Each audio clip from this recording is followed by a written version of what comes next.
உலகத்திலேயே மிகப்பெரிய துன்பம் எது, துயரம் எது? ஒரு பெற்றோர் தன் மகனையோ மகளையோ அன்போடும் ஆசையோடும் அரவணைப்போடும் வளர்த்து 20-25 வயதுக்குள் இறந்து விட்டால் அவன் படுகிற துன்பம் இந்த உலகத்தில் வேறு எதுவும் கிடையாது. அந்த துன்பத்தையும் விட இன்னொன்று இருக்கிறது, துயரம். அது என்ன? நல்ல பையனை பிள்ளைங்களெல்லாம் படிக்க வச்சு பெரிய இடத்துல கட்டி கொடுத்து நல்லபடியாக வாழ்கிறாங்க. 70-80 வயசு ஆகிடுது.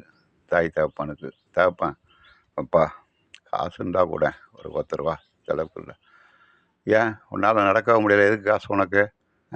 சும்மா மூடிட்டு சாப்பிட்டு படு அப்படிம்பா.